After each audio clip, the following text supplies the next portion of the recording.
Hey, what's up, Speak Your Truth? This is Jack Ferguson. Wanted to make a video for Tyler and you guys, just talking a little bit about the way that I've dealt with my mental illness, specifically bipolar disorder, and the way that I've talked about it on stage.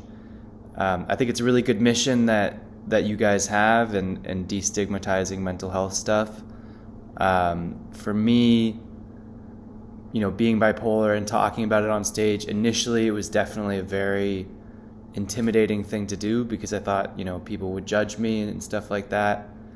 But, what's ironic is that when I was doing stand-up and talking about being bipolar, I actually didn't really ever receive any kind of, hate or judgment or any of the things that I was worried about. None of it really happened. Did you just say, yeah?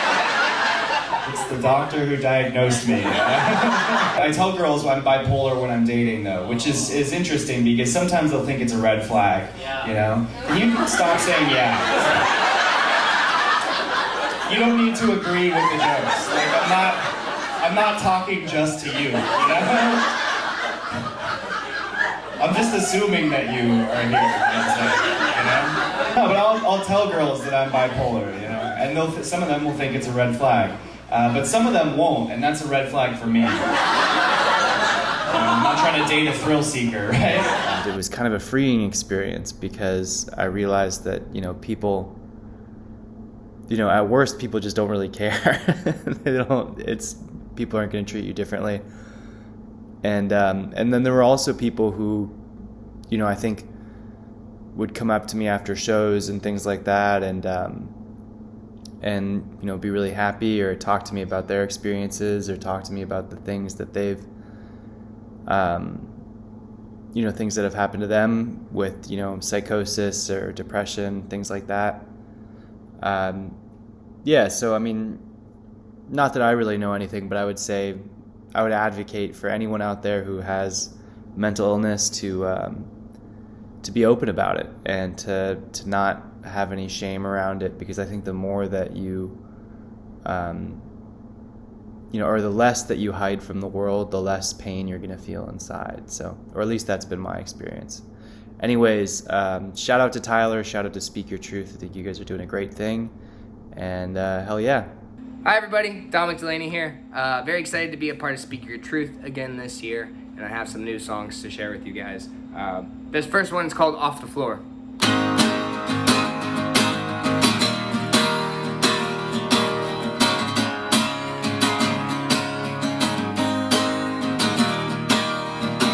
Burned out and broke down on the wrong side of your town, and I'm okay. Don't worry, the night is young, and I can hang for a little bit, but after that I gotta split. I gotta get to the show. We're trying to have some fun.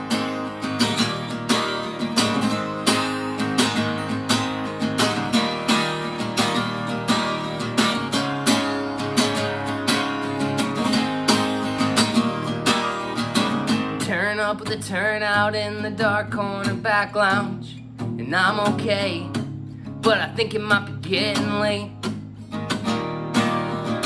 and I should find my way home. The best of me left hours ago, and nothing good will come if I stay. But I didn't think that I could fall anymore. I just picked myself up off the floor.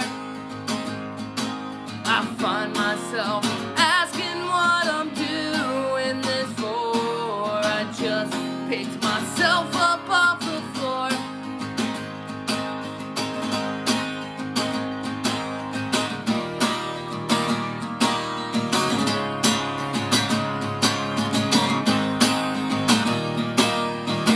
Now I'm sure that it's getting late. I spent years making these mistakes, so one could say that I'm a certified pro.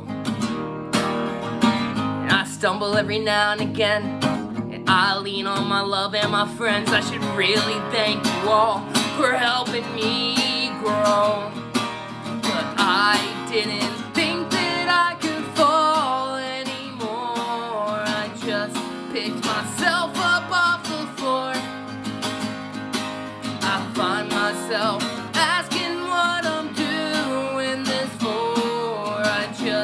picked myself up off the floor.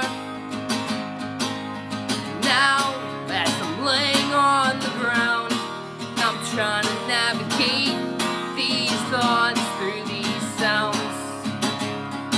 I found there's nothing profound about the ratio of coming up to falling down. And I'm sure that I've been here before, but I didn't think that I could fall anymore. I just picked myself up off the floor. I find myself asking what I'm doing this for. I just picked myself up off the floor. No, I didn't think that I could fall anymore. I just picked myself up off the floor. I find myself asking what I'm doing this for. I just picked myself up off the floor. So that's a new song. Last year, I think I spoke at this festival about being newly sober. I think around that time, I was around 6 months, maybe 5 months off the booze. I'm happy to say that I'm about a year and 6 months off the booze now.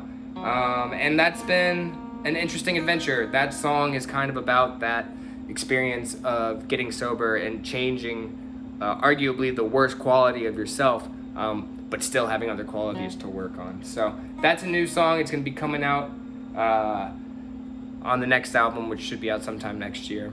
I am doing a lot of touring this year. I've been doing a series of tours called the Amtrak Tours, which are pretty straightforward. I fly somewhere, and then from there I take the train the rest of the tour. So I did it in the Northeast, where I did New York, Rhode Island, Connecticut, Maine, and Massachusetts, all by taking the train. And then I also did it on the West Coast, where I went from Los Angeles to Anaheim to Reading to Portland to Vancouver, Canada, and then back down to Tacoma and Seattle. And those have been a lot of fun. I'm definitely going to be doing more Amtrak tours. But I also have some normal people tours where normal musicians like to stay in vans and cars and things like that. So in October, I'm taking my friend Andy Styron out on her first tour. It's going to be a couple Florida shows, and then we're playing Athens, Georgia, Ridgeville, South Carolina, Birmingham, Alabama, and then Pascagoula, Mississippi. So if you're in those areas or know people in those areas, send them out. That'll be in October, and then after that, in November, I'll be going on tour with my friends The Shake. It'll be a full band tour. We're doing the East Coast. You can follow me on all the socials. I'm on Spotify, on Apple Music, really anywhere that you want to stream your music. Hello, everyone. My name is Valerie Bacharach. My younger son, Nathan, died in 2009 from opioid addiction. He was 26. Much of the poetry I write is about him and how we have dealt with grief and loss. This first one is called My Husband and I Visit Our Son at Rehab. Because we look at him with love-blurred eyes, because he is still our child, because his voice is hoarse from pleading, because he cries, because hope still lives in our darkness, because his mouth leaks denial, because his hot hands cling to ours, because we reside in the land of no, not us, because he has no needle tracks on his arms or traces of white powder beneath his nose or bloodshot eyes or slurred words or stumbling feet, because we are desperate, because we wear our hearts outside our skin, because we grip each other's fingers until they are numb, we back away and leave him. The first night my son came home from rehab was the first night of Passover. So this poem is called The Last Seder. Your first night home from rehab. I set the table, place china before each seat, Adorn the Seder plate with egg and bitter herbs, charoset and lamb shank, matzah on a white platter, drape it with embroidered cloth. I don't need to go to meetings, I'm fine. I stir matzo ball soup, grate horseradish, roast fragrant meat. Place a Haggadah by each chair. Pour wine into a silver cup to await the prophet Elijah. I'm still going to drink wine. Alcohol is not your drug of choice. You love anything you can crush and inhale. We have our Seder after sundown. You read the first of the 4 questions. Why is this night different from all other nights? Because on this night, all of us teeter on the sharp edge of pain, tilt slowly toward its open mouth. I want to read one last poem, a conversation between my husband and Nathan and his older brother Jacob when they were young boys. A little hint of finding some kind of peace after you've lost someone. And it's called A Theory of Everything. A conversation in the car, my husband and 2 young sons, years ago when nothing could ever go wrong. A question posed. Does the universe end or keep expanding? The younger, about 7, had no use for his brother's facts. It ends. And what, asked their father, comes next? You know, it's that place people go when they die. I think of my younger son. Picture him at the end of the universe, in that other place, his atoms swirling and spinning, woven strands of energy dancing at the edge. Thank you very much. Hi, first off, let me say thank you to Speak Your Truth for having me back again. This is my 3rd time doing this event, and it really means a lot every year I get to do it. It's super great event. I'm really happy to be a part of it. If you don't know or recognize me from the past years, my name is Reid, Chancellor. I am an author, illustrator, cartoonist, screen printer, whatever, a musician, what have you. But I'm most known for my works in nonfiction graphic novels such as Hardcore Anxiety, which is a graphic guide to punk rock and mental health, my journey through punk rock and mental health, discovering my own mental health issues and things like that, but also discovering punk and hardcore at the same time. And then also Sad Religion, my journey through working for churches and going through religion, as well as working for those institutions and dealing with mental health and all sorts of other issues within that. I found for my own mental health and for everything, finding that everything has meaning in a different way. You know, this story that I spent 2 years working on means something completely different to me than it's going to mean to anybody else, and that's perfectly okay. This song that took me 2 minutes to write, or a gig poster that took me a week to make, is going to mean something to somebody somewhere at some point in some time. And I think that's just a really cool thing, and it just sheds light on, you know, what I can speak to, you know, what we can all speak to, what we can create, what we can do, what we can be a part of. And I'm really grateful for that. I'm so grateful for the support that I get through my home, through my family, through my wife, through everything. But I'm also thankful for the support of things like Speak Your Truth and these things where I can sit down and I can hear other people's views and talks and things, and just, you know, we can have that community. And the best thing about punk is punk rock and punk and hardcore and all this is the community behind it. And I love that. And I think that we need to utilize that as much as humanly possible, because the truth is, like, everyone's going through it. In the same way that every band is someone's favorite band, every single person's something is something they're going through. And that's, you know, that's hard to deal with sometimes. But I always like to do a song with this. So I'm going to play a song here that is kind of expresses on the sort of the things I talked about with everything means something until it doesn't, or everything means one thing until it means another. This song is called Haircuts.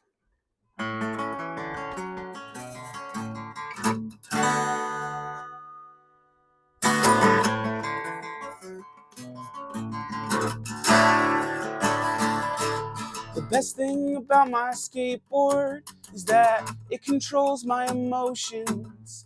So even when I put so much faith in it, I know it won't land anything. And I'm scared of falling down, of finishing college and dropping out. But if I failed all my classes, at least my skateboard can still move. You gotta have something before you've got nothing. You gotta have something before you got nothing. You gotta have something before you got nothing. You gotta have something before you got nothing. Otherwise, nothing is something. Then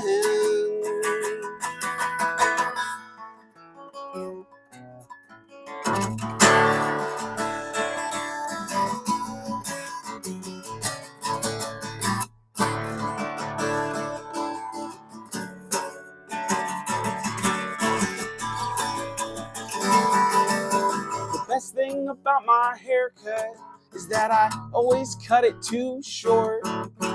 So even if I screw up everything, well, my hair will always grow back. And if one day I go bald, or if I've suffered that loss, I can always get a head tattoo telling people to back off. You gotta have something before you got nothing. You gotta have something before you got nothing. You gotta have something before you got nothing. You gotta have something before you got nothing. Otherwise, nothing is something. Then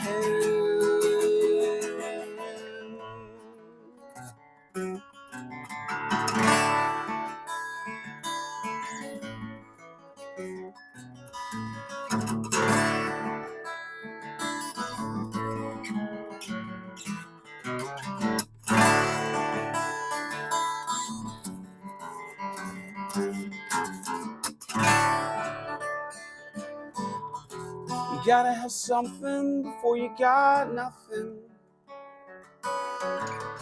You gotta have something, but now I've got nothing. I thought it was something, but now it is nothing. But I gotta have something before I've got nothing, because nothing is something. Then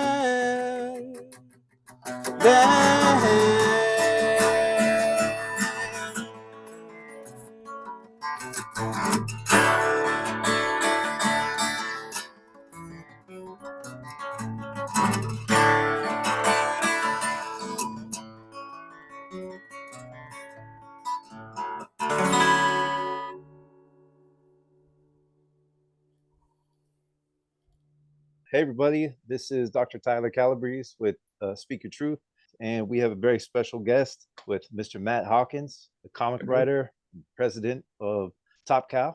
Thanks for being part of this, Matt. Oh, thanks for having me. I mean, when you hit me up online for this, mental health stuff is quite important to me. I've had many struggles of my own. I've been on Wellbutrin, I've been on Lexapro, I've been on many things, and I'm not ashamed to say I have been. Yeah, and we appreciate that, because so much of this event is about trying to stop this stigma by having, people that, that seem like otherwise they would never have to deal with something like that. And people that say it doesn't affect them, they're lying, or they're very good at being a sociopath. Exactly. So for folks that don't know, can you give us a brief rundown of your resume?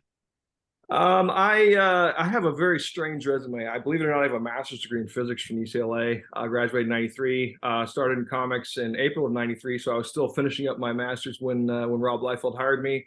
Been at Image, Extreme, Top Cow since then, so it's 30 years in the business, and I've been at Top Cow since 1998. So you open about the struggles with depression. Well, it started. I've been divorced twice, both of which were my fault. So learned quite a bit about myself in that process. But you know, my first marriage, I had 2 children that I ended up getting full custody of, and started dealing with that after that fact was quite difficult. And I went through some pretty severe bouts of depression, and that was 2009, 2010. That's about the first time I sought any professional help whatsoever, and went through some therapy.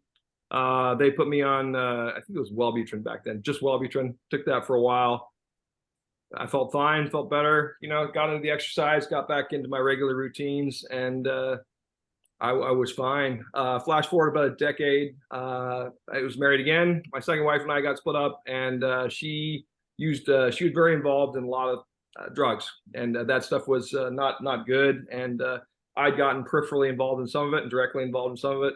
And my children were older, but still, you know, to get involved in that stuff at the age of 49 is not the best thing to do at that age. So I had never really done any drugs of any kind until then, and other than a little bit of weed and a little bit of alcohol. But that stuff kind of hit me hard, and because of the result of that, she and I split up, and then I went through a severe depression after that. And then, you know, that was right at the beginning of the pandemic as well. So I got divorced, then my mother died, then the pandemic hit. So I was with my one son, who's at USC, but he was at school most of the time. And even when they were working at home, he spent most of the time at his girlfriend's house. So for the first time in my life, at age 51, I was home alone during the pandemic. Wow. Never lived by myself before. I went from my parents' house to a fraternity house to a house with some friends to getting married, you know. And so for the first time in my life, I was alone. And that's when I went on the Lexapro and the Wellbutrin and a bunch of other things. And it was kind of it was a really rough period for me. I had some suicidal ideation, actually thought about how I would do it, almost got to the point where I thought it was the best thing for me. And then very quickly talked myself out of that once I had a conversation with my son and realized, oh, my kids need me. You know, wow. So even though they're adults, they still need me. You know, I mean, being a father is something that never quite go away. So I had quite a bit of, I had a lot of struggles. It's weird for me because most of my struggles came later in life. And I know a lot of people get depression really, really young. I never had depression until, I never had any depression at all until my 40s. What a terrible confluence of things happening all at once. So now, at the time you're working in the comics industry, was reading comics, you know, something that that maybe helped you in any way, like just to maybe make sense of some things, or to, you know, I think reading period. I tend to read more prose and nonfiction and fiction than I do comics. But for the most part, yeah, reading other people's struggles definitely helps. I think it's hard to get out of that sort of that depressive circle. And I don't know what it is about me, or maybe it's just a human, but when I'm in a depressed mood, I seek out depressed content. Like I will listen to sad songs, I will watch sad movies, and I don't know why that is, because it just makes it worse. And but I literally, my brain just like, I want to do that, you know what I mean? And then I'll find myself sometimes, it's sort of an unconscious thing, because days later I'm like, why am I watching all this sad shit when I don't need to? And it was just sort of piling on to all of the things. And so, you know,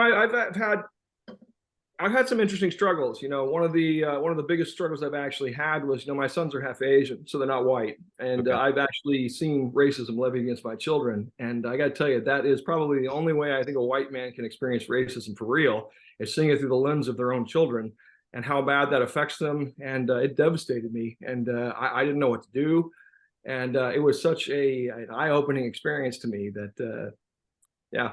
I've started working in the CASA program. I don't know if you know what that is. Yeah, it's court-appointed special advocate. I've had 3 kids, one of which killed himself, another which disappeared. And I don't know if you know the Los Angeles system, but it's pretty bad. There's 45,000 foster kids here, and the average nationwide foster care per kid, or foster worker per kid, is like 25. It's the national average. In Los Angeles County, it's 450. Wow. So the average social worker in the United States has 25 kids. The average social worker in Los Angeles County has 450. So they don't even know their names. And oh my goodness. Yeah. You know, so as a CASA with these kids, you go in and you work with them. And see, this is the other thing that happened to me. My older son got arrested and was put into the system a little bit. And I went in and fought very diligently as a father with means and who cared. I went and got it cleaned up. You know, And my son did something really stupid. He and a couple of his buddies were just, honestly, it was just a thing. They were joking around on campus. And I know it was a joke because I talked to him and he didn't have the means, he didn't have the guns, but him and two of his buddies were joking up about a week after Parkland, which was what, 2018 or 17, where it was. And they were joking about how they would shoot up their school. And all three of them were arrested, swum off, and charged, even though they'd not done anything other than sit in the courtyard and talk about it.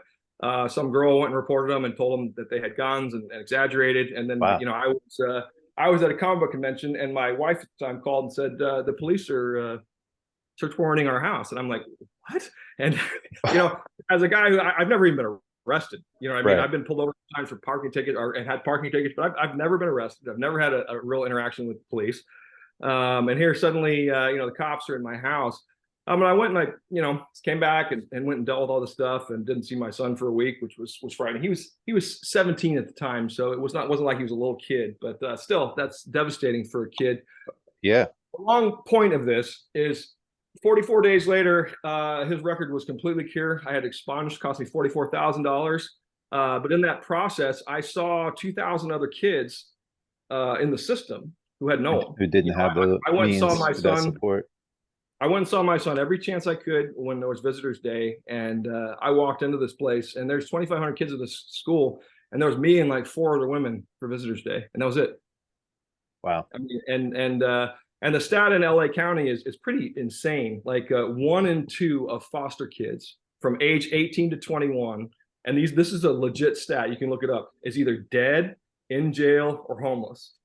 Wow. 1 in 2. 1 in 2. So you took what was a very painful experience and turned it into some real work of altruism.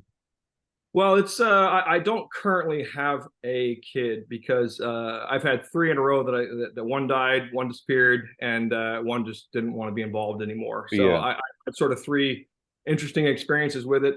And they're trying to get me another. I actually am in demand because there's so many boys, and they don't give the female casas they don't give female casas boys. They only give them girls. So the women have they have a waiting list of people who are waiting to take these girls when they're arrested. But the boys, there's hundreds of them on a waiting list, and they don't have anyone. Yeah. So anybody's listening from the LA area and looking to help some young men out, that's a pretty direct way to do it. Well, and the last kid I had, who was the kid that killed himself, he actually suicide by cop. He actually he told me at one point, and I had seen this kid for 6 months, and I went and was trying to talk to him pretty regularly. I think I bought him a PS4, which I'm not supposed to do, but he told me at one point that I was the most significant adult in his life because he had seen me more in his lifetime than anyone else. And I'm like, what? I'm like, I've only known you for 6 months. And like, how is that even possible? And it's what he said. I don't know if it's true or not, but it was such a eye-opening experience. But the long version of this is me actually trying to do something to help these kids help me. Yeah. Well, and I would wonder too, kind of how much your comic writing is a way to sort of process your own experiences and just the stuff that the horrors that you've seen other people go through. Well, I think that's definitely the case. I've written some dark shit, and I go back and reread some of it, and I'm kind of shocked that I wrote it. But for the most part, I try to be aspirational. I try to be optimistic. I don't consider myself an optimist, but I'm more of a pragmatist. But I'm not a pessimist either. So I really try to. My goal with writing has always been to clandestinely educate people while I entertain them. If you look at everything I write, Think Tank, Postal, there's an underlying through line there. It's like Postal is all about psychology, human psychology. You look at Think Tank, it's all about science. And quantum mechanics and that kind of stuff. So I always try to, and the reason why I put science classes and sex education classes and stuff in all my books is because I'm trying to explain to people, teach them something. And if you could teach them something in a situation where it's actually entertaining, they might actually retain it. There was a Christian and a young guy, Jimmy something, I forget his name, but and he was an atheist. And I loved having those two characters argue because I would put my head literally in my 25-year-old self and my 50-year-old self, and I would write those characters from that point of view. Well, Malcolm, I've been like hogging all the questions. Anything you want to ask Sir Hawkins here? Yeah, definitely. With you putting like a lot of your own experiences into your comics, does that help? Does that make it easier to write?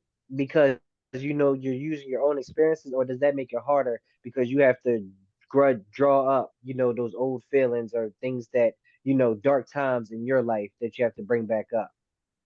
That's a terrific question because the answer is both. It is much easier for me to write these characters when I've had these experiences, but yes, when I've written some of these things, it has spiraled me into depression. And there's been a couple of times where I finished a book and it was very triggering. You know, I didn't really understand what that word triggering meant until it happened to me, you know, and I was like, oh, this is triggering. That's what that means. You know, it's not just a snowflake thing. It's a real thing. You know, things can happen, trigger you. And I'm like, saw this, triggered me. I'm like, and then I was just sad for days, and it, you know, had to shake it. So like, how do you start to shake it and get your mind straight? You know, when I start to get depressed, it depends honestly on the time of day.